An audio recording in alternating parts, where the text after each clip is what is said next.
Bom dia a todos os navegantes desse mar de horizontes, acontecimentos, afetos, aventuras que é viver. Meu nome é Davi Levi, eu sou astrólogo e também psicanalista. Hoje vou falar do mito do Minotauro, labirinto. Adoro esse mito. Muito bom. Duas coisinhas. A primeira, se você curte o canal, deixa um comentário, é importante.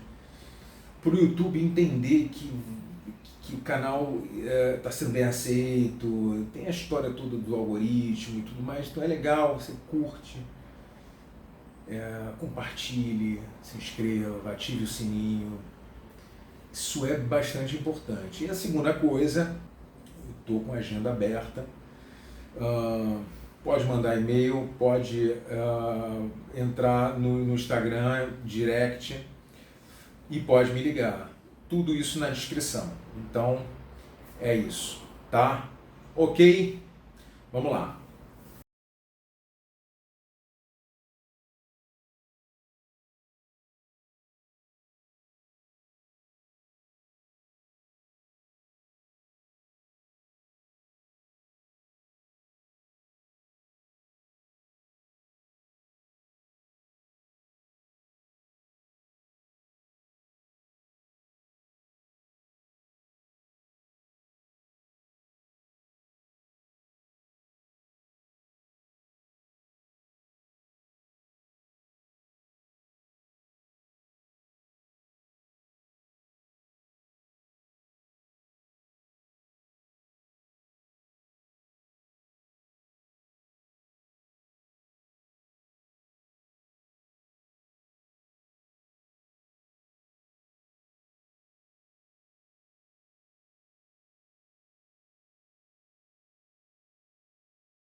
Antes de qualquer coisa, falar de mitologia, não existe uma versão.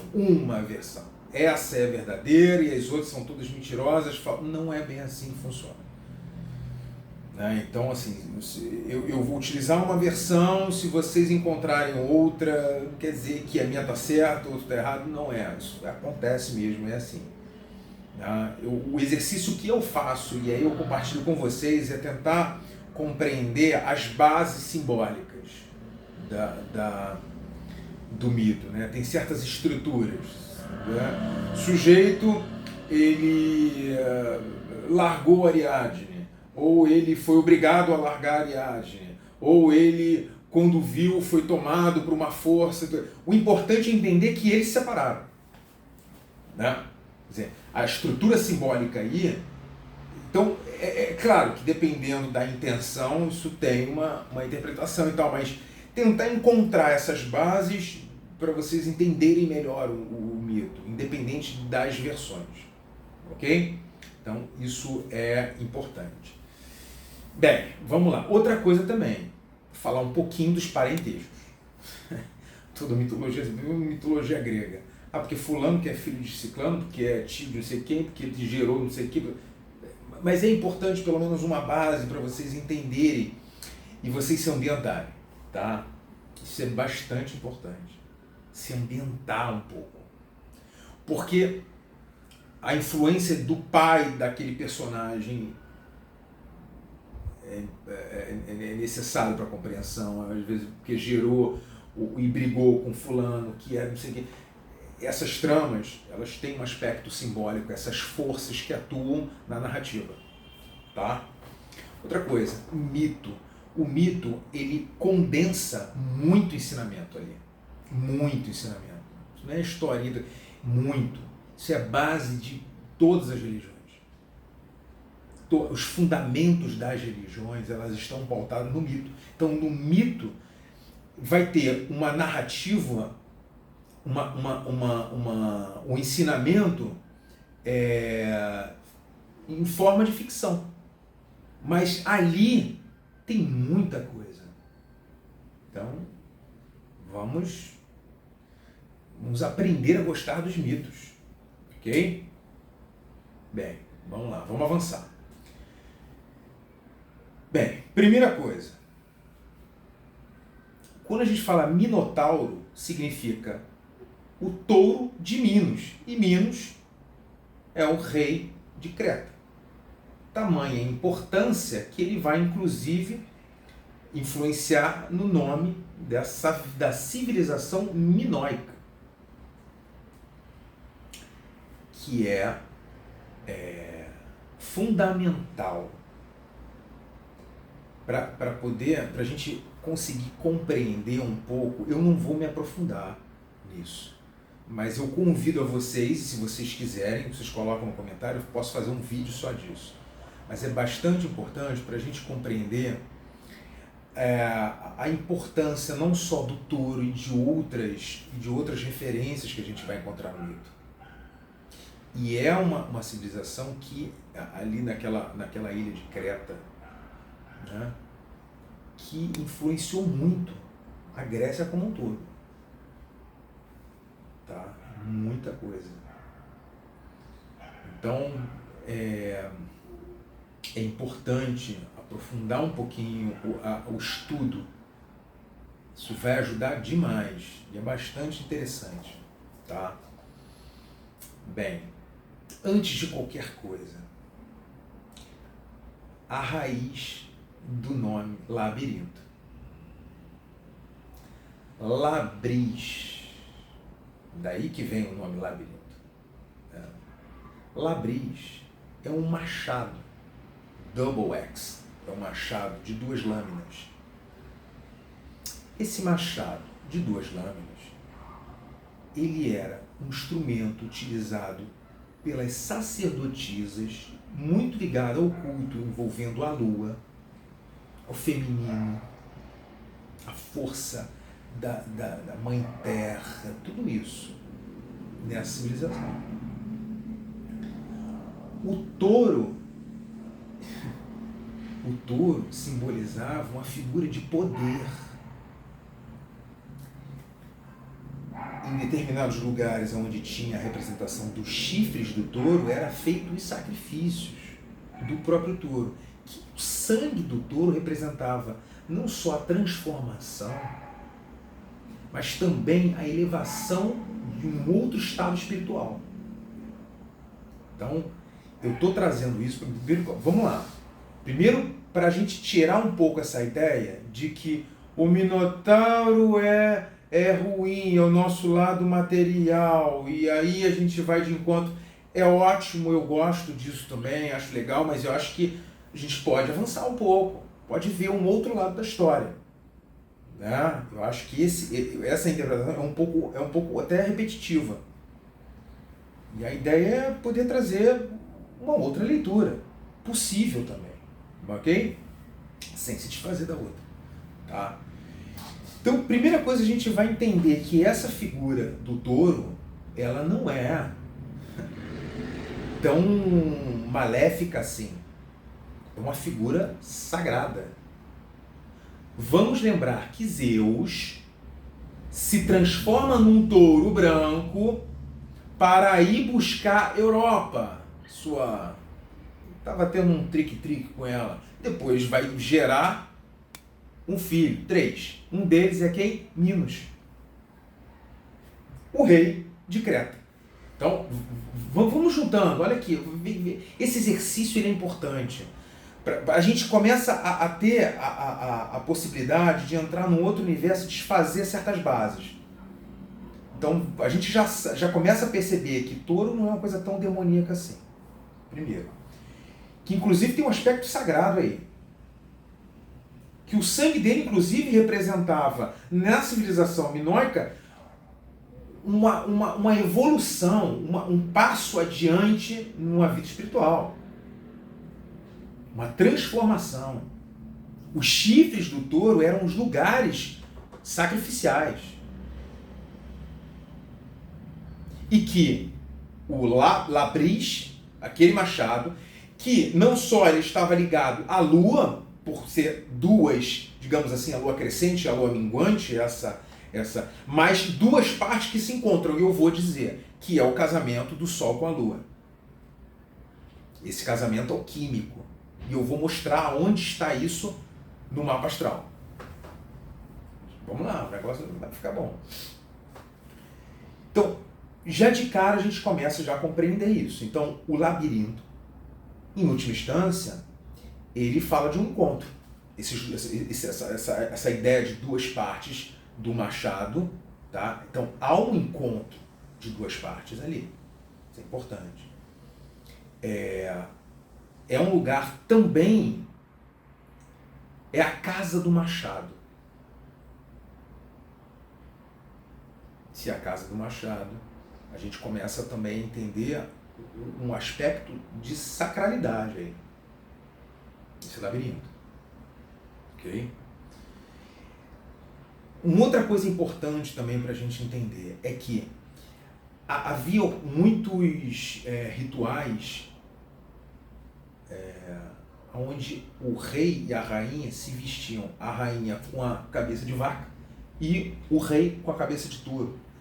E, mais uma vez, essa ritualística também desse casamento, desse encontro. Em muitas histórias também, esse encontro do Sol com a Lua, que vinha numa carruagem sendo levada por touro.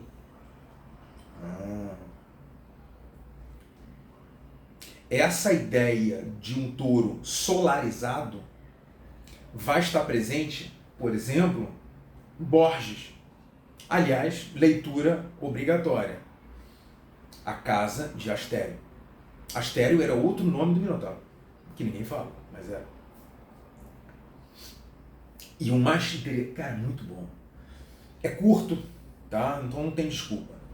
Curtinho, mas é muito interessante porque ele vai trazer uma outra possibilidade para esse Minotauro, que não apenas essa coisa do faminto por comer desses seres humanos, aquela coisa toda. Tem uma outra leitura aí.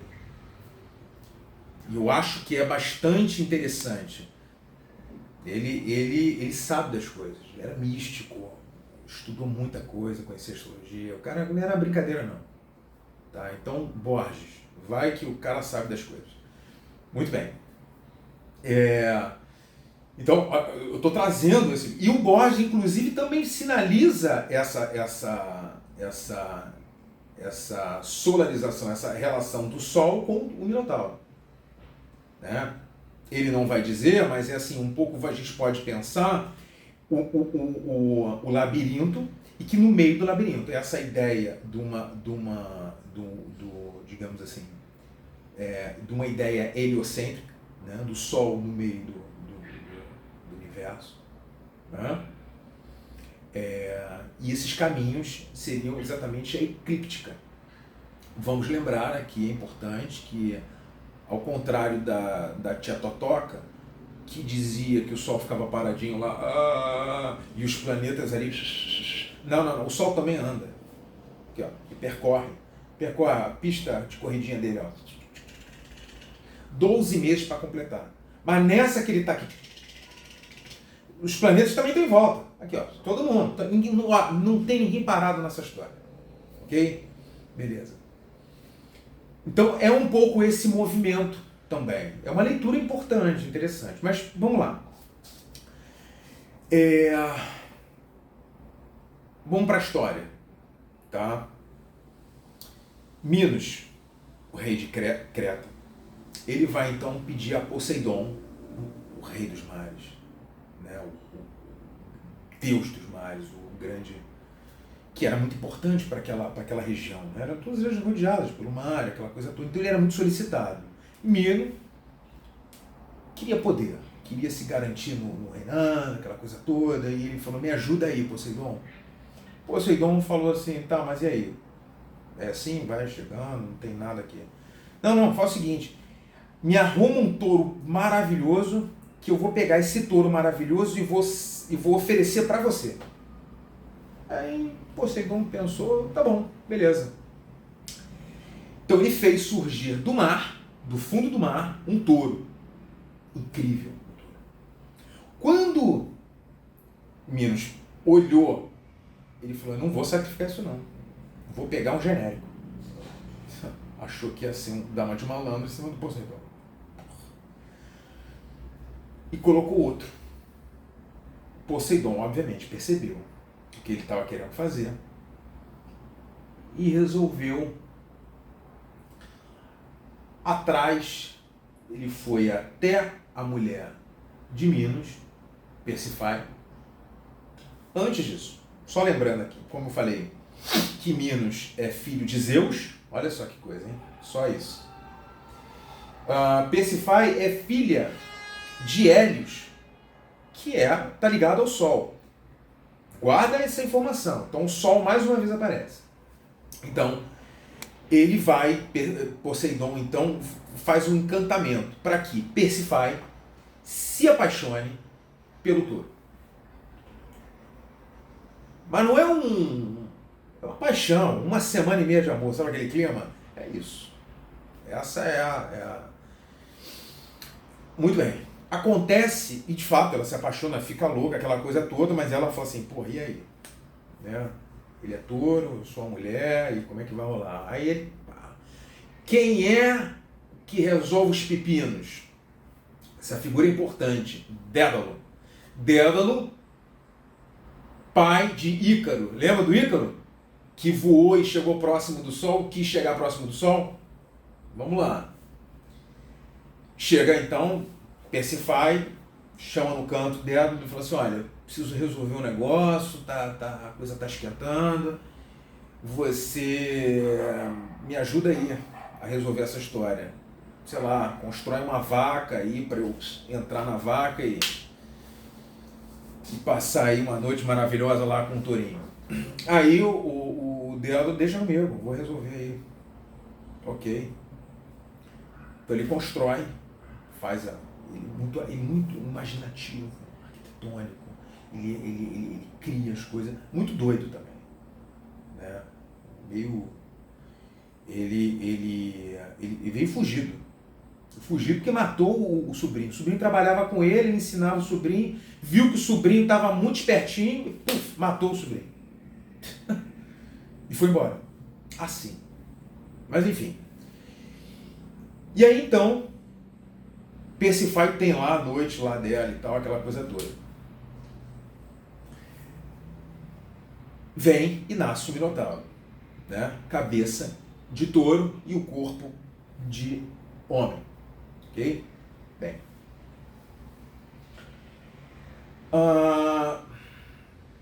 Curioso que ninguém queria ele.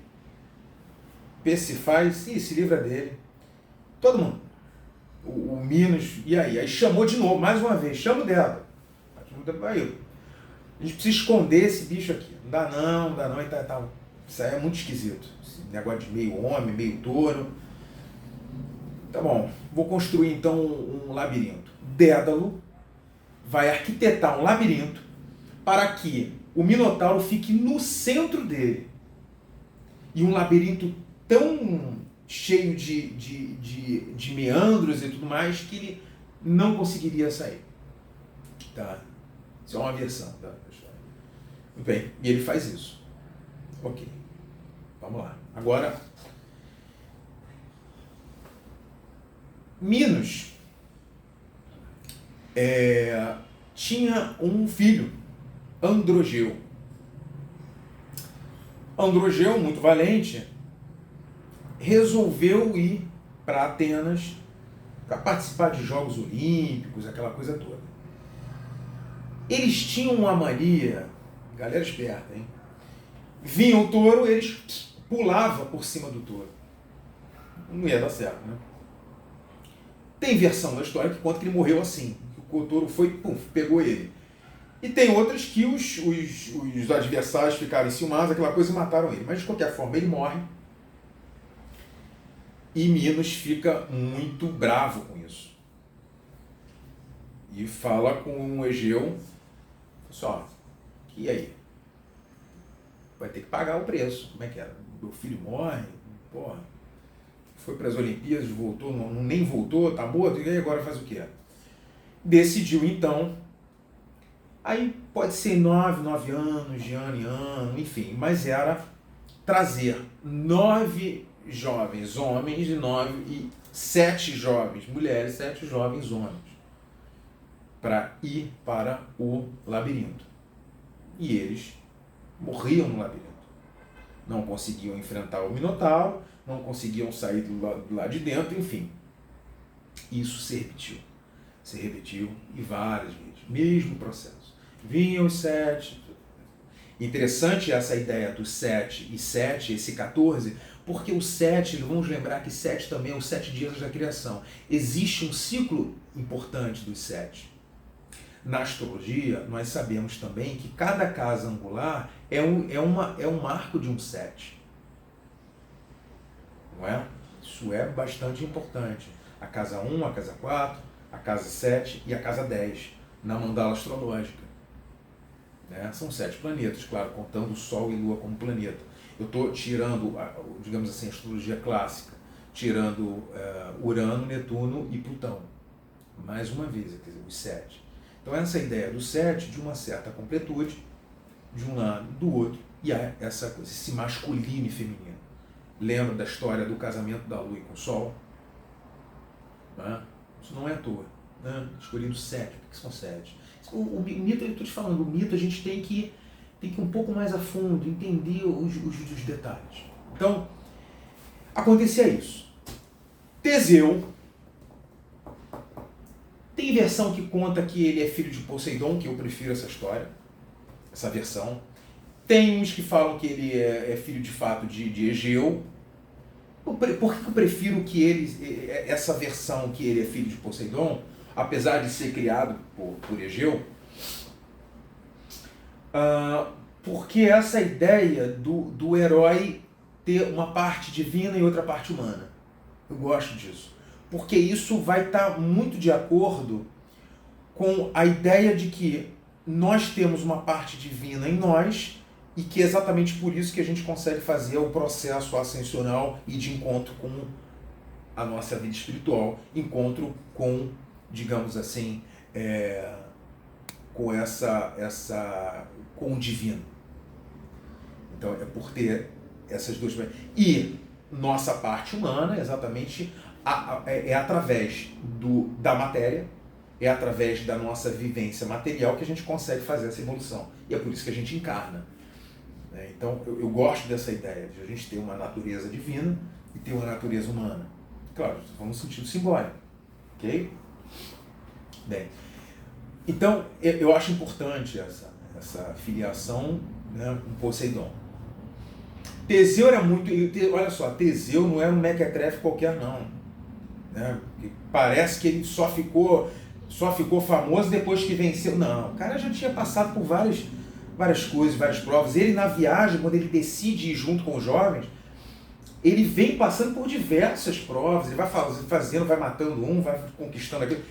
Então era um sujeito valente, mas o que é interessante é que isso é bastante necessário a compreensão.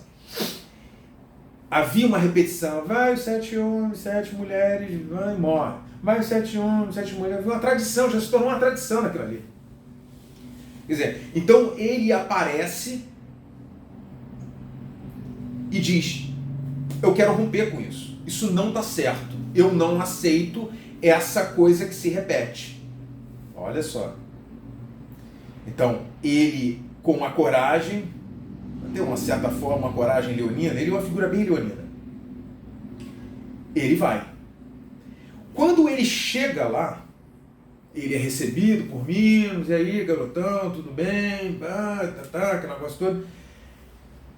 Ele olha, tem um trelezinho com a Ariadne, filha de Minos. E filha mesmo, essa aí é filha mesmo de Minos e Persífone. A Ariadne olha para ele, a Ariadne queria se casar e se mandar dali. Ela diz para ele, você vai lá. Eu vou. Mas você não vai saber sair. Não? Não, não vai. Mas eu tenho informação. Mas eu te dou a informação se você se casar comigo e picar mula daqui. Muito bem. Aí Teseu olhou, pensou, bem, ok, tá bom, justo. Isso é importante. Esse primeiro encontro ele vai ser importante depois da história. Então, quer dizer, o que estava em jogo ali era um interesse dela de casar e sair dali, e dele de conquistar aquilo que ele queria conquistar, matar alguma coisa, e a glória, aquele negócio todo, o poder. Muito bem. E de fato, acontece. Ele entra e o que ela faz? Vamos lá, mas antes disso. Como é que ela consegue essa informação? Mais uma vez, chama quem? Dédalo. Dédalo, vem cá. Como é que eu saio daquele labirinto ali? Você construiu, agora me diz aí. Aí ele falou assim, é simples. A simplicidade, às vezes, no momento mais difícil que a gente tenta encontrar coisas fabulosas, mas às vezes uma coisa simples. Sempre é importante. Você vai amarrar a ponta de um fio, vai dar um novelo para ele. Então, amarrou na ponta da saída ali, então vai se desfazendo o novelo e vai deixando a linha toda, o fio. Quando ele matar no meio do labirinto, o Minotauro, depois ele só voltar, ele vai recolhendo e vai encontrar a saída. Ok? Ok. Bem, é isso que acontece. Ele pega a Ariadne e fala assim, vamos embora. Detalhe, quando ele saiu de Atenas, o pai dele, Egeu, falou assim, filho, você vai com uma vela preta do barco e leva uma branca. Se você ganhar e voltar vitorioso, você muda a vela para uma vela branca, porque eu de longe já vou saber, quando você estiver lá longe, eu vou saber que você voltou vivo. Claro, se tiver preta, eu vou saber que você morreu. Muito bem. Tá bom, tudo bem. Então esse era o compromisso que ele tinha. Voltando aqui, então ele vai, Ariadne, ok. No meio do caminho faz uma paradinha, muitas versões, né? Mas vamos pegar aqui uma delas. Ele faz uma parada e ele espera a Ariadne dormir e vai embora. Segue adiante, deixa ela. Ela fica abandonada, é encontrada por Dionísio, que se apaixona por ela, os dois se encontram, ele leva ela, tira ela daquela ilha, dá uma coroa para ela de ouro linda, brilhante, e consegue fazer, inclusive, uma constelação a partir dessa coroa, uma constelação no céu com o nome dela. Então ela virou uma deusa, ganhou uma constelação. Então, o que parecia perdido, né? E é interessante que Dionísio, ele é uma figura que está muito ligada ao submundo, ao inferno também. E essa ideia de que antes de acontecer toda essa ascensão de Ariadne, ela teve um encontro e se casou com esse que está ligado com esse submundo, isso é bastante interessante para a gente pensar. Mas deixa eu terminar a história e a gente vai fazer, eu vou fazer aqui uma análise disso tudo.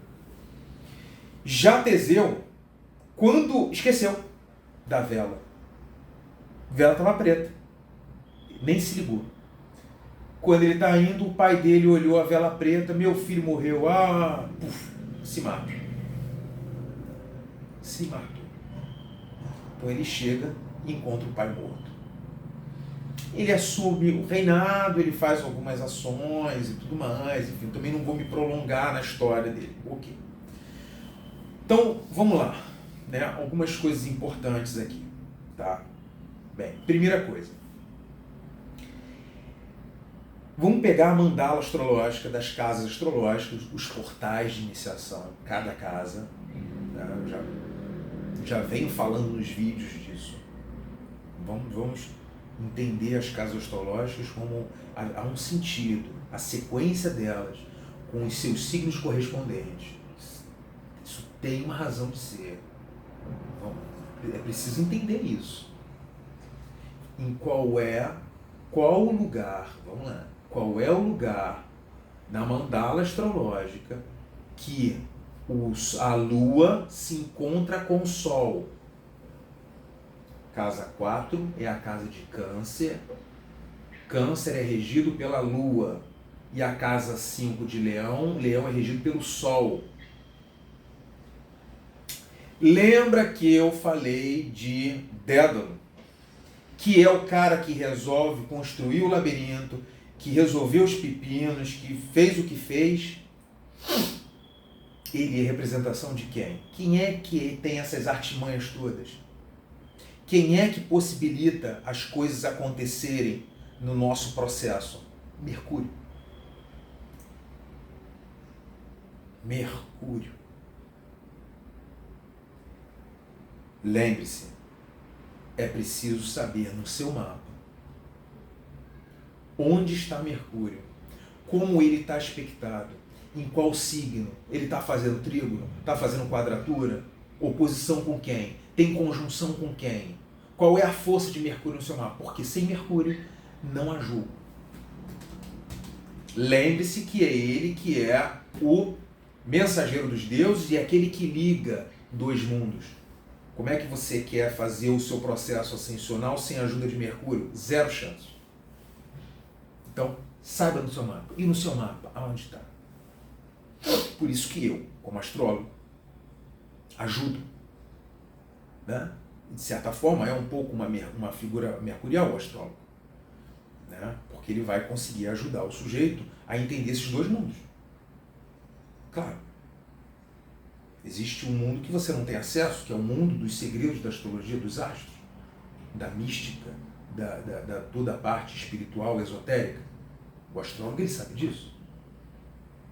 Então, ele vai conseguir ligar essas duas coisas, esses dois universos para você. Ok? Então, aonde Mercúrio está no seu mapa? Já de cara. Então, Dédalo, Mercúrio. Qual é o signo que vem e a casa 3... né? Antes de Câncer vem quem? Gêmeos. E depois de Leão vem qual? Virgem. Qual é o regente de Gêmeos e de Virgem? Mercúrio. O casamento entre o Sol e a Lua, ele é permeado por quem? Mercúrio. Esse encontro do Sol e da Lua, nossa parte inconsciente, os segredos da nossa alma, da profundidade da nossa alma, do nosso passado, do nosso karma, que está muito ligado à Lua, o Sol no sentido de um caminho dármico, né? Essa consciência com C maiúsculo, importante, esse brilho do espírito, essa força solar que carregamos dentro de nós e que a partir disso a gente vai conseguir seguir um processo ascensional, esse momento, casa 5 de Leão, esse sol que caminha, que vai iluminar o nosso horizonte em direção a algo de vanguarda na nossa vida. É algo que não tem a ver com a repetição, essa roda de samsara, do efeito do eterno retorno, essa coisa da gente se repetir, porque a Lua tende à repetição. A Lua tende, lembre-se, daqui a pouco eu vou voltar lá. O que estava acontecendo? A repetição de jovens que estavam vindo. 7, vinha, morria. 7, vinha, morria. E o que acontece? Isso é muito lunar.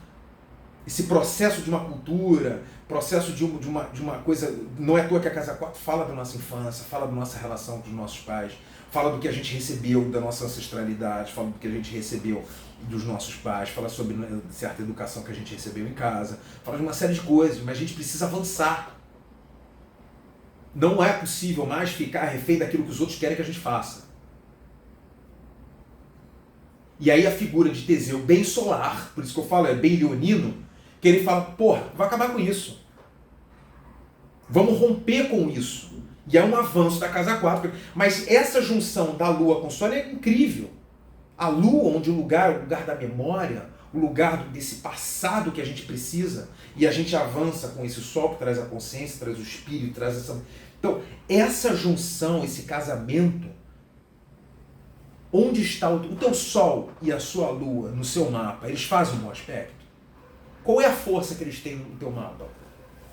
Esse casamento alquímico é necessário para você compreender o caminho que você vai levar. Está lá no teu mapa. Como é que ele está aspectado? Qual o signo? Como é que isso? Tem que saber. Tem que saber. Você tem que conhecer essas coisas. Porque ele é seu, é o teu mapa. Todo mapa ele é perfeito para cada um. Então, isso é importante a gente compreender. Então você que Mercúrio não é à toa. Porque ele que constrói o labirinto Dédalo. Dédalo é ele que resolve o casamento. Porque, de certa forma, o touro solar com Persífae é interessante, porque o Minotauro também, em certo sentido, também é um pouco a representação desse casamento. Persífae é a lua. Né? É interessante aqui, vamos lembrar, que essas figuras da civilização minoica, essa turma de Creta, as mulheres elas têm uma importância incrível, e a lua também ali. Tá? Muito. Então, quando eu trato dessa força desse encontro da lua com essa figura do sol, esse casamento não é. Isso é bastante forte. Bastante forte. Então, nós temos ali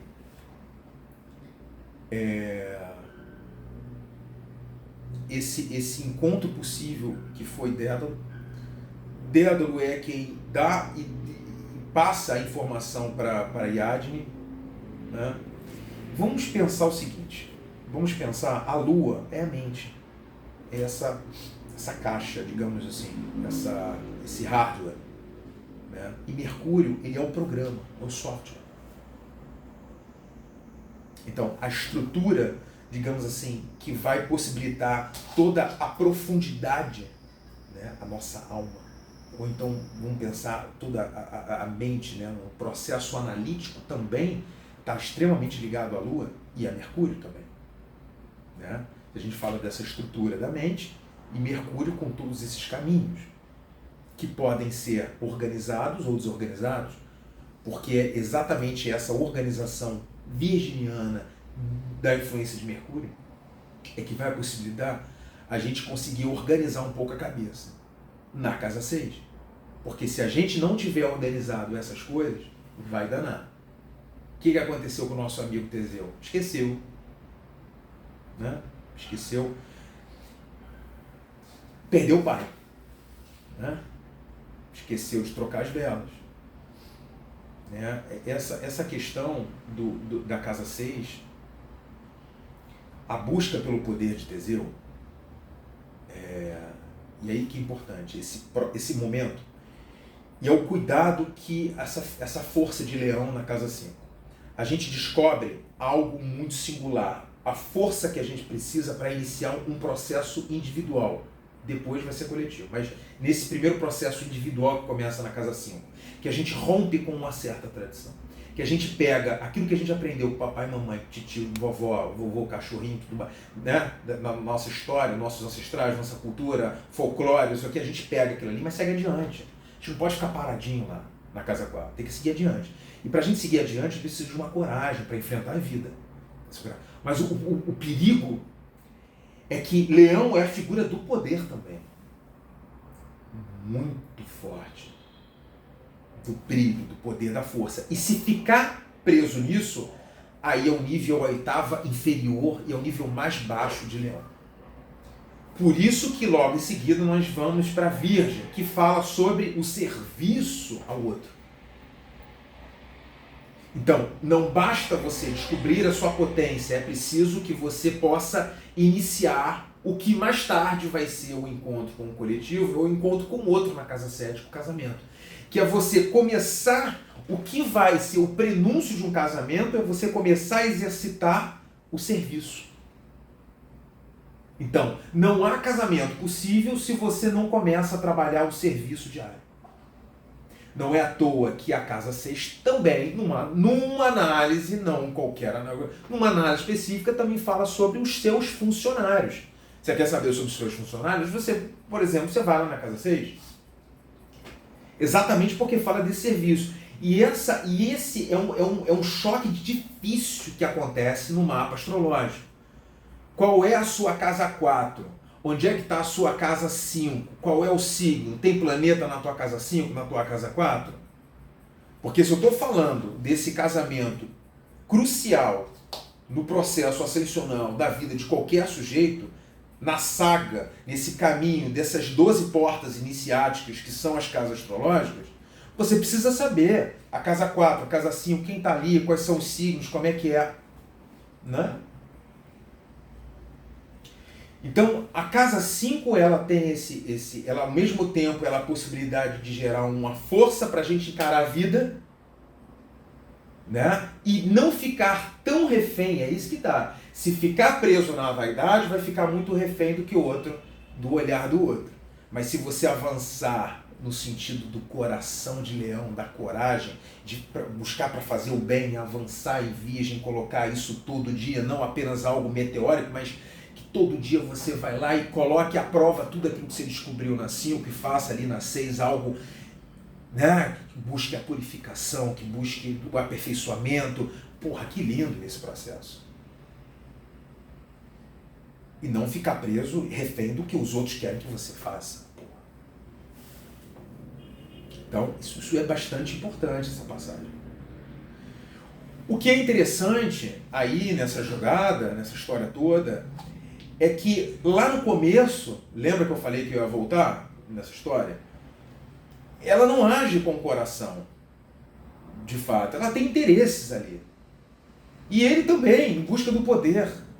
Quer dizer, ele em busca do poder acabou se danando, esqueceu da vela, perdeu o pai. Ela, que não tinha um amor ali, foi largada pelo cara, ficou abandonada ali. Teve que, ter uma transformação da coisa. Enfim, mas o que ela não vivenciou ali? Naquela solidão, naquele deserto ali? Assim, isso é importante pra gente entender. E é curioso que esse encontro na casa 7, esse casamento, que é representação da casa 7, dentre outras coisas, esse encontro com o outro, com essa alteridade, Saturno, quem rege é Vênus. É Vênus, o encontro, a necessidade de estar com o outro, a beleza, aquele negócio todo. Mas Saturno já chegou. Primeiro lugar que ele dá as caras, Saturno, casa 7. Porque ele representa o tempo, ele vai trazer a necessidade de um compromisso. Não é largar a mulher na ilha, não é esquecer o compromisso com o negócio do pai lá, que não sei o quê. Quer dizer, é o exercício que a gente tem que ter de compromisso. Porque com o tempo é que a gente vai descobrindo muitas verdades. No começo tudo são flores. Então, casa 7 já é o prenúncio do que vai acontecer na 8, que vai ser o mergulho aos infernos para você e cada um do casal descobrir os seus infernos e poder renascer. Então, através do outro, desse encontro, através do outro que você pode se conhecer. Né? Então, isso é importante a gente refletir. É claro que a gente tem versões, a gente pode falar de outras coisas, que eu escolhi essa parte. Isso é importante, é um ensinamento. Né? Então, vamos lá. Assim, essa figura, digamos assim, lunar, que é essa estrutura, mente, vamos pensar assim, do labirinto, todos esses caminhos, esses meandros, Mercúrio e dentro esse Sol, né, que esse lugar que a gente precisa ir, né, encontrar o nosso brilho, encontrar a nossa... Por isso que a casa 4 ela é o fundo do céu. Porque é exatamente esse lugar onde é a morada de algo muito precioso que você vai ter que descobrir na 5 e botar isso para fora. Isso não pode ficar dentro da casca do caranguejo de Câncer. Isso precisa ser exposto em Leão. Por isso que Leão ele é palco. bem. Ok? Fio de Ariadne, para a gente terminar aqui. Okay. Vamos lá, duas coisas. Primeiro, a questão espiritual, depois. Nesse processo que nós fazemos, o fio de Ariadne, ele é um caminho de um aprofundamento, de uma busca espiritual, de um processo ascensional, mas precisa encontrar uma religião. Precisa encontrar um lugar. A religião pode ser uma fraternidade, pode ser uma coisa, mas precisa encontrar um lugar de tradição. Porque ali você vai exercitar também a fraternidade, você vai exercitar o coletivo, mas você vai ter doutrinas.